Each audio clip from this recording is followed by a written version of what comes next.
banyak saudara. Jangan tanya Pak Menko Polkam sebelumnya. Kalau tanya sama saya, apa yang Bapak mau kerjakan? Baik, yang sebelumnya itu sudah ditinggalkan ada banyak satgas-satgas Pak. Nah ini apakah akan diteruskan? Saya tadi sudah menjelaskan bahwa fokus saya adalah memberikan peran, tugas, dan fungsi para deputi, staf ahli, Sesmenko, dan wakil menteri koordinator untuk menjalankan tugasnya. Silakan yang lain.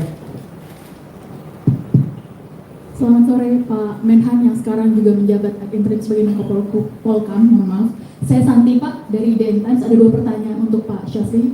Yang pertama, apakah Bapak juga sudah sempat berkomunikasi dengan Pak BG sebelum akhirnya memimpin rapat pada sore? Hari pertama saya masuk di kantor Menko Polkam, dan ini juga hari pertama saya memberikan arahan yang sebelumnya saya baru saja menerima surat penugasan sebagai Menko Polhukam. Jadi saya belum melakukan komunikasi apa-apa. Saya kira sudah jelas tadi saya menyampaikan ucapan terima kasih kepada Jenderal Polisi Purnawirawan Budi Gunawan.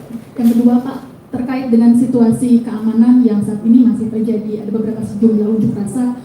Bagaimana asesmen Pak Syafri sebagai Menko Polhukam ad interim? Apakah masih dalam terkendali dan kondusif? Terima kasih Pak. Selaku Ketua Dewan Pertahanan Nasional, saya menjamin bahwa wilayah nasional dalam keadaan aman. Pak, saya Yakub dari Indonesia Defense Pak. Saya mau nanya Pak terkait ditunjuknya Bapak sebagai ad interim dari Menko Polhukam ini, apakah ada arahan khusus Pak dari Pak Presiden Prabowo Pak untuk ke depan itu akan seperti apa dalam bulan-bulan ke depan itu Pak? Terima kasih.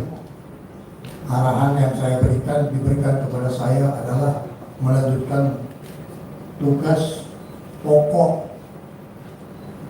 dari Kementerian Pertahanan, Kementerian Koordinator Polhukam, dan saya diberi kewenangan untuk mengambil langkah-langkah yang efisien, efektif, agar supaya semua pekerjaan bisa berjalan lancar.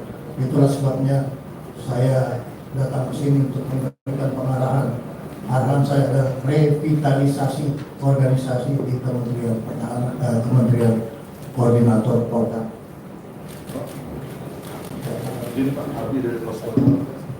Habis dari Pos Kota. Izin untuk ke depan Pak Syafri menghadapi misalnya ada demo, apakah akan dirangkul?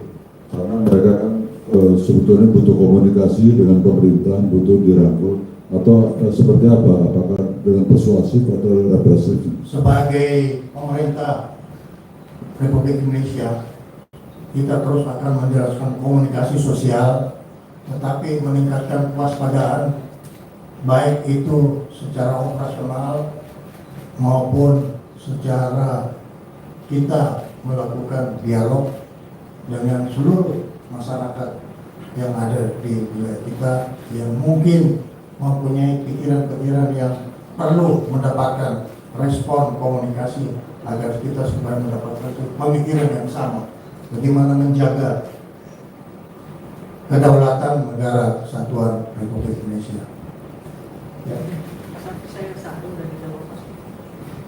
Ingin bertanya tadi Bapak sempat menyebut bahwa ini tugas ini ada interim ini dilaksanakan akan dalam beberapa bulan. Apakah memang dalam surat penugasan yang diberikan Bapak Presiden itu dicantumkan juga beberapa waktu yang akan Bapak sampaikan? Saya itu menerima tugas Bapak Presiden melalui surat Mensesnek. Saya kira surat Mensesnek bisa dibagikan ke teman-teman sekalian. Ya, jadi arahan Bapak Presiden itu seperti biasa diterjemahkan oleh Mensesnek. Jadi intinya interim sementara. Ya. Baik, saudara-saudara. Ya, Bapak, kemarin komandan dari Dansat Cyber TNI itu mendatangi Polda Metro Jaya. Ya, itu operasional. Silahkan ke Panglima TNI yang menangani operasional. Kalau yang berkaitan dengan kebijakan nasional boleh tanya sama saya. Tapi Oke. Bapak mendengar tentang Saya nonton di televisi, tapi saya serahkan kewenangan itu kepada Panglima TNI. Kita mempunyai strata pendelegasian kewenangan. Teman-teman, terima kasih banyak. Saya minta bantuan semuanya untuk terus berkomunikasi. Saya sekarang ada di Merdeka Barat 13, saya ada di Merdeka Barat 14, dan hari ini saya ada di Merdeka Barat 15. Terima kasih. Sehat-sehat Pak Sapri.